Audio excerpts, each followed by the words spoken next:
Assalamu alaikum and welcome back to Salam Media. We are in conversation with Dr. Hassan Gimba. And as you would have heard in our previous segment, he has quite an extensive CV, but I'm going to read part of it again so you can understand the caliber of our guest and why it's so important to invite him to this conversation. Dr. Gimba is a veteran Nigerian journalist, writer, public commentator, and online publisher.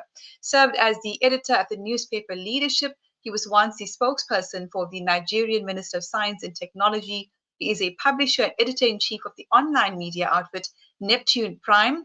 He's also authored or compiled numerous articles, 500 being cited, mostly in politics, governance, and security in northern Nigeria. Many recognitions and awards, including an honorary PhD, Performing Journalist of the Year. He's also involved in community development, in education, in healthcare, and runs a vocational training initiative for the families of deceased journalists and youth empowerment in northern Nigeria. Dr. Hassan Gimba, it's such an honor to welcome you into conversation. And of course, we're talking today about Nigeria, another Iraq or Libya or Palestine, or will Nigerians unite against imperialism? Let's bring Dr. Hassan Gimba into studio. Sadiq. Thank you very much Welcome. for having me. Assalamu alaikum. Wa alaikum assalam wa rahmatullahi wa barakatuh. Thank you for welcoming me. Absolutely. It's always such an honor to interact and engage with you, Dr. Gimba. I want to bring this image up on screen just to kick the conversation off. Sadiq, it's the fourth image, the one with the eagle on it. For some reason, it's not letting me play the image. Okay.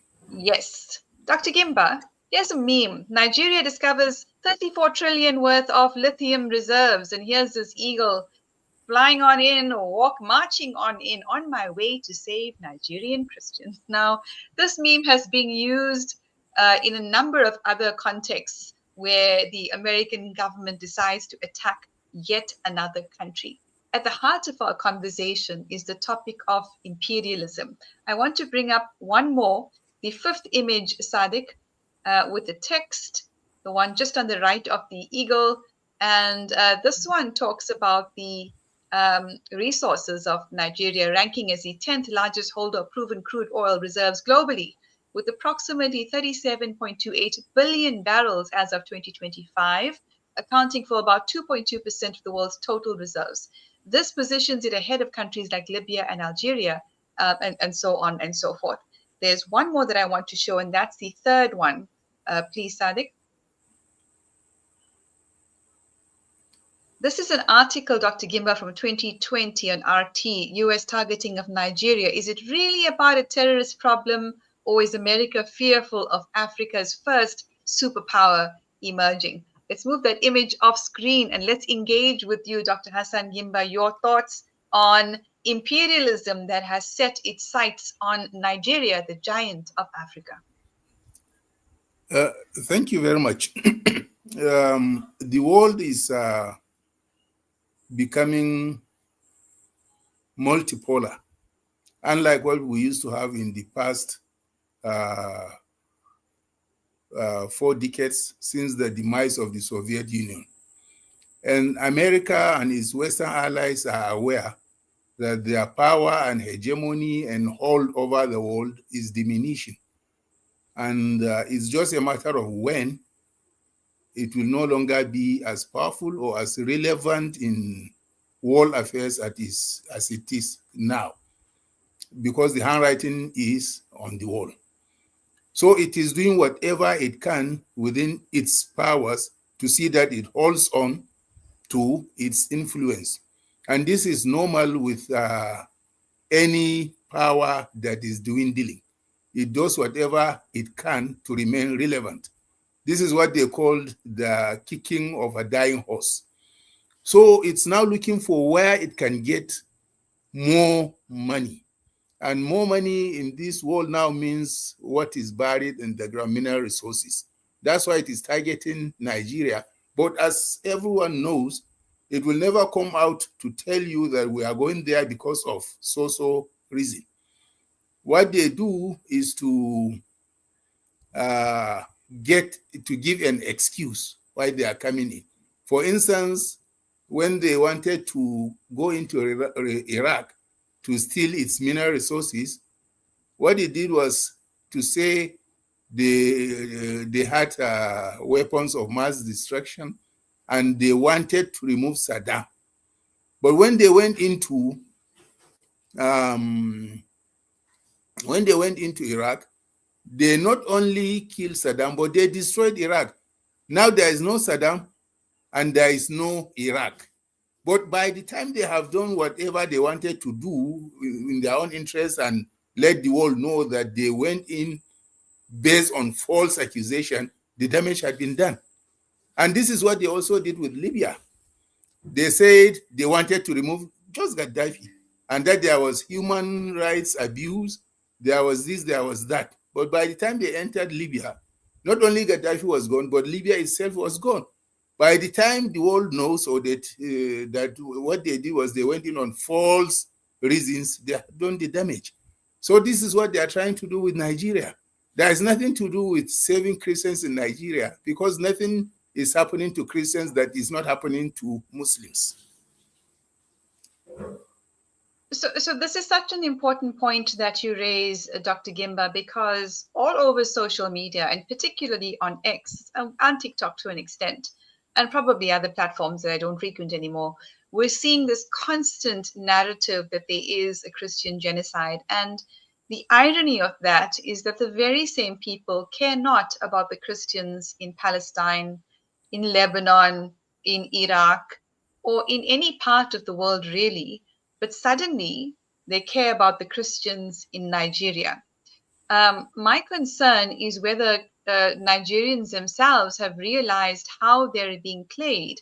I want to bring up the first image, Sadiq, if you can, the one with the map, just to read one of these posts, Dr. Gimba, which says, "Divide Nigeria, let the Biafran majority Christians worship our Lord Jesus Christ. Let's go our separate ways and respect each other's differences. We're not one. There's no unity. There's no love. Divide Nigeria now."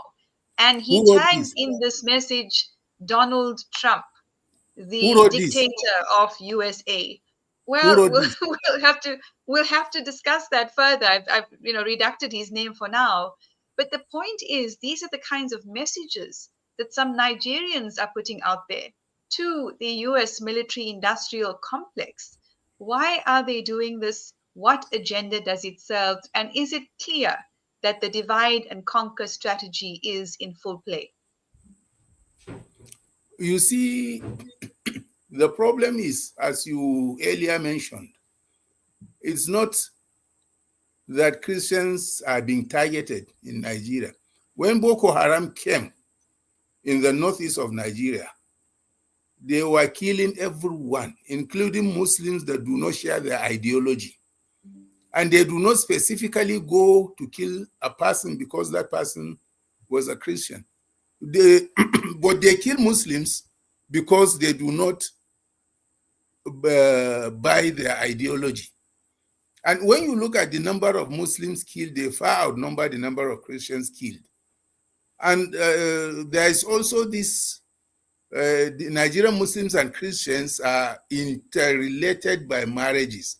So you cannot even separate them and say, I've come to save you, I will not save them. In a family, you can see people practicing different religions. But what we should not forget or keep aside is that in the United States Congress, when they were investigating what the United States AIDS has been doing with money allocated to it, it was revealed that the US AIDS was giving Boko Haram money to be doing what they were doing. Therefore, you are not far from the truth if you say the USA was sponsoring Boko Haram and still sponsoring it. So if they say they want to save Christians from Boko Haram, who created Boko Haram and who is sponsoring them? And if it is so, in South Africa, they said they will take the wives, Christian wives, to USA and they become citizens. Why don't they tell the Nigerian Christians to migrate to USA? When you go to America, they are killing blacks who are Christians. But now they will come to another country and say, you are a Christian, we want to save you. But what is of utmost importance, I don't want us to be looking at the tree, not going to the root. This cry about Nigerian Christians started when the Nigerian vice president delivered a speech at the United Nations General Assembly, where he highlighted the importance of peace in the Middle East, and specifically called on what's happening in Gaza to be stopped. And he did not even say Muslims, because he knew, and by implication he said so, there are both Muslims and Christians in Gaza and in Lebanon. And it's not only Muslims that are being killed, but Christians who are being killed. It's not only mosques that are being razed, even churches are being razed. So when he brought up that issue, those who are doing what they are doing in Gaza felt, well, Nigeria is attacking them. And when they look at Nigeria, since the 60s, when Nigeria gained independence, they have been thinking that the north of Nigeria is a threat because it's mainly Muslims. That's what they think. And so how do we destabilize the north so that they will just be concerned with their own internal problems? They will not be looking at us. We will continue doing what we are doing in the Middle East.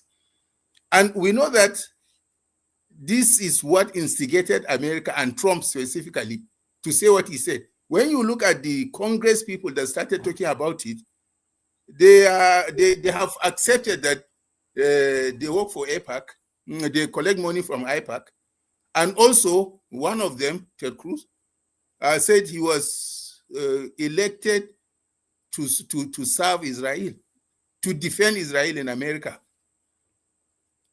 This congressman. So, and he was the person that started talking about Christian genocide in Nigeria, so that there will be distraction from the cries over the genocide in Gaza. This is it. Thank you, Dr. Gimba. You know, I'm reading an article which was written, I believe, by, yes, of course, Honorable Kabiru Hussaini, Jigawa State ADC party chairperson.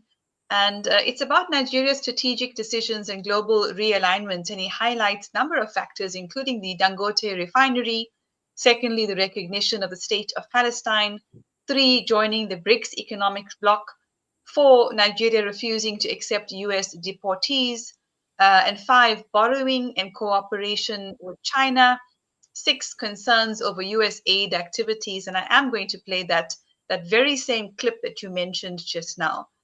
But he says that Nigeria is asserting a new path of sovereign independence, global equality, and diversified partnership. The era of unilateral influence is ending as the nation rises to shape its own destiny in alignment with fairness, justice, and progress. Of course, Honorable Kabiru Hussaini, also a member of ISMAP, International Solidarity Movement for Africa and Palestine, and the African Sovereignty Coalition. Your thoughts on any of these factors, Dr. Gimba, perhaps specifically the Dangote refinery and borrowing and cooperation with China as being some of the factors involved here? Into Congress with the stated intention of being the leading defender. I'm not particular about Dangote refinery, because Dangote is a capitalist like America, and he hasn't gone into this business without the knowledge or backing of his fellow capitalists all over the world. They are a team. They know themselves. They know why they meet, and it is in the interest of their businesses. That one wouldn't make America to come to Nigeria to destabilize Nigeria. After all, he buys crude from America, so it's good business for them. Rather than buying crude from Nigeria, he buys from America. And he's charging in dollars, which is threatening the American dollar that the global South and BRICS is trying to break. He's helping in strengthening the dollar. So it's not because of Dangote, but it is because of Nigerian stance. And also they see the North as a bulwark of support against oppression in Gaza. That's why they come. That's why they came. That's one angle. Another one is, since they have been sponsoring Boko Haram to destabilize Nigeria, And many people know there are a lot of mineral resources in the northeast of Nigeria and the northwest where you have gold and other mineral resources. They have been sponsoring bandits and Boko Haram to get that. So now they feel they should have boots on the ground to do it themselves. So they will come with all excuses. By the time the world realizes or say, no, there is no Christian genocide, they have done their harm. This is what is happening. But it has nothing to do with Dangote. It has everything to do with Nigeria's stance for justice to the oppressed people of Gaza. That's it. It's just like in Venezuela, they say they are going to fight drugs. And it's the Americans that is taking those. Why don't you strengthen your borders so that no drugs can come in? You don't go and attack a country talking about drugs. They have a reason. And the main reason is on one part, they are dwindling, their power is diminishing, their influence over the world is declining, their grip over the world is loosening. So they want their grip back. And this happens to everyone who is going to lose. They will do everything in their power to do it. And the other one that are two sides of a coin is because Israel in Gaza feels Nigeria's attention is now towards Gaza. Nigeria has an influence, not only in West Africa, but in Africa. And if Nigeria becomes serious, when it talks, the world will listen to it. So how do we destabilize Nigeria and distract it so that it doesn't have the focus to be looking at us so that we continue doing what we are doing? These are the two sides of a coin. Right. Don't go further from that. So Dr. Gimba, I mean, certainly there were talks about Nigeria joining the Security Council at the UN, which of course is a highly contested subject, whether the Security Council should exist at all. But let's have a look at this video and hope that the sound plays. And it's a reference to who is funding and driving Boko Haram.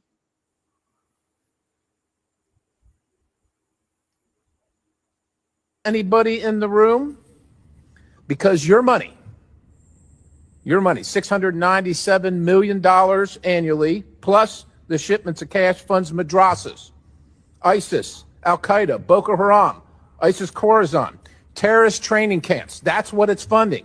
If you think that the program under Operation Enduring Sentinel entitled Women's Scholarship Endowment, which receives $60 million annually, or the Young Women Lead, which gets about $5 million annually, is going to women who, by the way, if you read the Inspector General's report, is telling you that the Taliban does not allow women to speak in public. Yet somehow you're believing, and American people are supposed to believe, that this money is going for the betterment of the women in Afghanistan.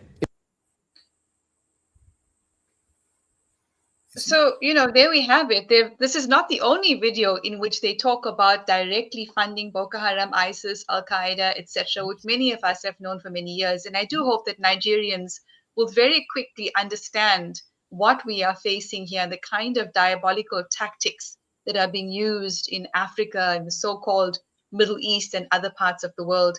Dr. Gimba, do you want to make a quick comment on that? And I've got two more questions for you. Yes. Look at Syria. The person currently is president. There was a $10 million reward on him by USA. If you kill him, they will give you $10 million. He was leader of ISIS. Now he's president of Syria, and now they have been, just recently they have pumped about $25 billion to Syria through him. They have caught him, they have brought him to he's now their friend, ISIS. They have been sponsoring ISIS and telling the world that ISIS was that. The leader, when you get him, will give you reward, will kill them. But now he is their right-hand man and doing whatever they want him to do. And that's what they have been doing with Boko Haram. If they come into Nigeria, for instance, God forbid, they will not succeed. But if they come, you will see the leader of Boko Haram, they will make him governor of somewhere. They are all the same. They are boys. See Taliban, they will tell the world, we are fighting Taliban, they are denying women their rights, but they are giving them money. That's how they do. Exactly. That's the hypocrisy of the West. That is a chilling prediction, and certainly one that Africa must unite to ensure never happens. Sadiq, can you please screen the first image there with the photograph? So, Dr. Gimba, here's a post also on X. Why is Washington suddenly concerned about Christians in other countries? Out of the blue, Victoria Nuland suddenly pops up in Nigeria having a meeting with the chief of staff to the Nigerian president and the national security advisor. Wherever she goes, there is destruction.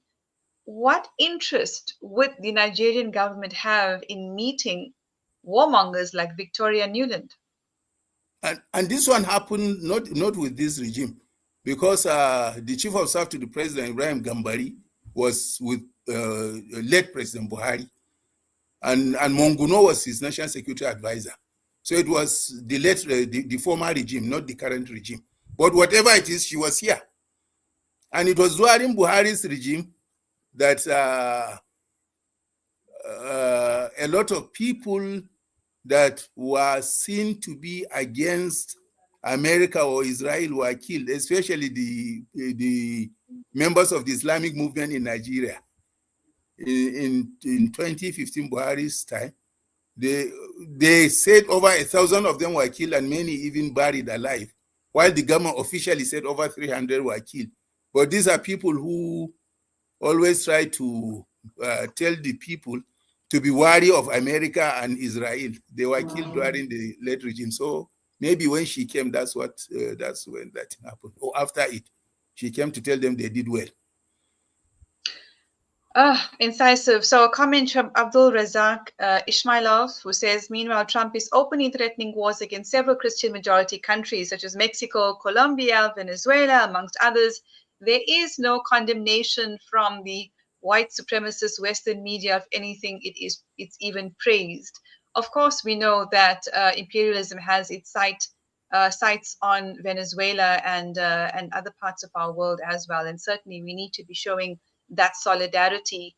Very quickly, last two questions, Dr. Gimba, and I hate to let you leave, but let's have a look at this Africa map. I've just uploaded it, Sadiq, if you could bring it up on screen. Here is another agenda that occurs to me, in that Nigeria is very close to the Sahel region. And therefore, the destabilization of Nigeria would lead to easier access into those countries, specifically Mali, Niger, Burkina Faso, Chad, Senegal, etc., Algeria even. Could this be, Dr. Gimba, do you agree this could be part of the agenda for Western imperialism and perhaps more specifically corporations to use Nigeria to attack the Sahel states who are taking a stand for African sovereignty? Yes, you see, these other countries you mentioned used to be part of the Western hegemony until they revolted, or some people say they gained their real independence. So since then, they have been looking for ways to rubbish them, to make them unsuccessful so that other countries will not emulate them. But they have been doing well. And there was a time that they wanted Nigeria to even attack Niger, but then the Nigerian president thought better and thought wiser and didn't do it. So it's quite possible they will want to do that to attack them. But these countries are organized countries and they are alert.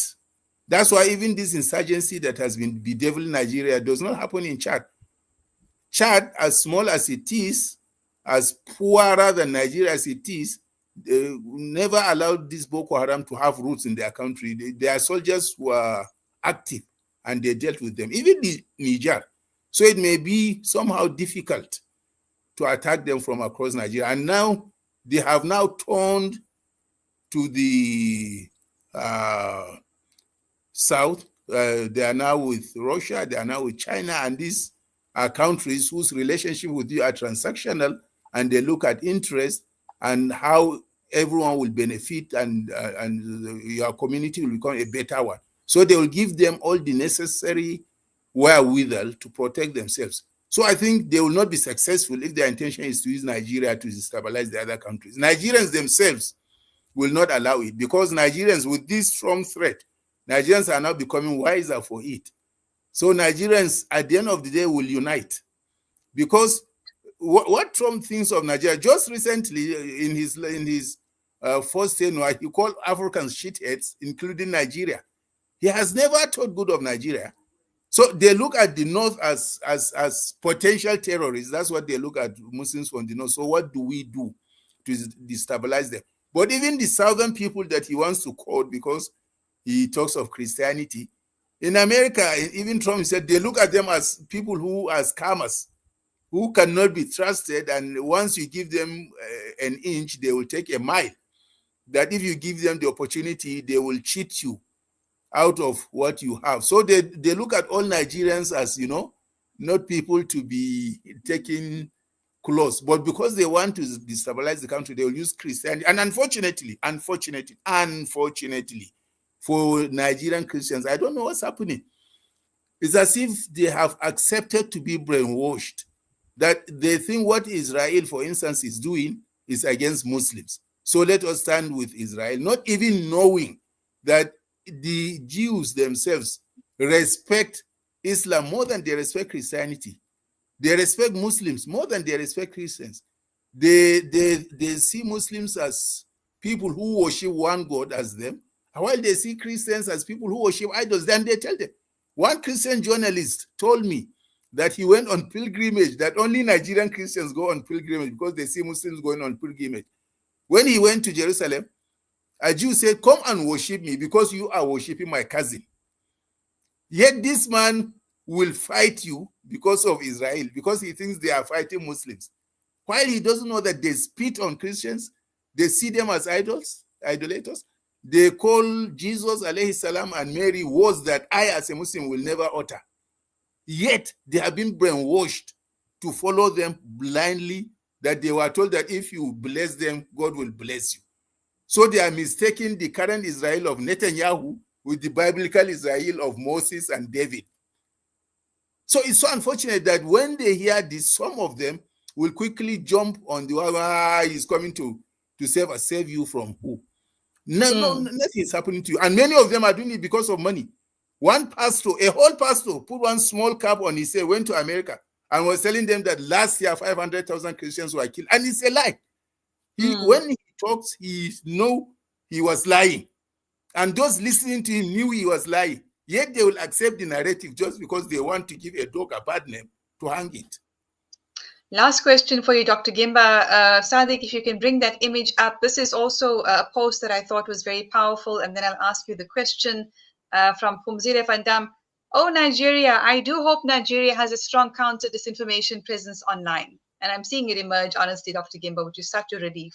Modern conflict isn't just fought on the battlefield. It begins with narrative terrain on social media. Win the information space and you shape perception, legitimacy, and international reaction long before a single bullet flies. Digital diplomacy is the battle space, and the first victory is convincing the world that a crisis exists or that one does not. Perception becomes reality, and by the time the truth catches up, the geopolitical ground is already set. Invasion couched as salvation and saviors can be sold. States no longer only defend borders, they defend belief. And if you can't hold your own in the information arena, someone else will draw the world's conclusions for you. Sadiq, you can remove that image. My last question for you, Dr. Gimba, as a journalist, as an activist, as someone who loves your country, as someone who loves Africa and loves all good people in the world, what is your message to Nigerians at this time? What is your appeal? What should they be doing? And how can we support you? First of all, I want Nigerians to know that we have no country other than Nigeria. And no outsider will come and tell us that he loves our country more than we love our country. And if we allow ourselves to be gullible enough to be deceived by a false messiah, then by the time they do their wars, we will only be the ones to. Because once they come in, no bullet fired will deliberately miss Moses to go and hit Musa. And the way Nigeria is integrated, you can't come and fight certain people against certain people. So I want my brothers, Christians, to know that if anybody loves them, let him ask them to go to his country freely, if really there is that love. But he won't ask. Now, if you apply for a visa in America and say you're a Christian, they won't allow you to go there. And once they come and destabilize Nigeria, no one is safe. We are what we are now because there is Nigeria. Once they destabilize Nigeria, the whole country will not survive. The north will be taken over by bandits and Boko Haram because the soldiers defending Nigeria will no longer have any country to defend. They will go back to defending themselves and their families if they know where their families are, because the whole people will just be dispersed. Just as we see now as what's happening, you see a father in an IDP camp that's internally displaced people. He doesn't know where his wife is or his children. The children do not know where their parents are. The mother do not know where her husband or children are. That's what they will do. And when you go to the southeast and south that are mainly Christians, it's their own type of gunmen that will take over leadership of the country. So nowhere will be safe in the country.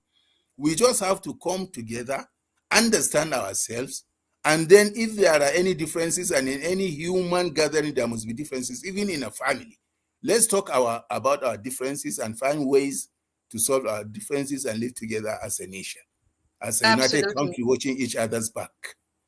Dr. Gimba, how do you say Nigeria unite in Hausa? Nigeria muhadakai. Absolutely. Thank you so much for joining us today, Dr. Hassan Gimba, and our solidarity with the Nigerian people, with Africans, and all the wonderful, amazing people who form the 99%, not the 1%, around the world. Assalamu alaikum. Wa alaikum salam wa rahmatullahi wa barakatuh. Thank you very much. An honor there to be in conversation with Dr. Hassan Gimba. In our next segment, we will be talking to the founder of the Boycat app, which developed an incredible app using technology to form targeted apps against the profiteers of the Palestine genocide. They've just launched a new campaign to target the profiteers from what is happening in Sudan.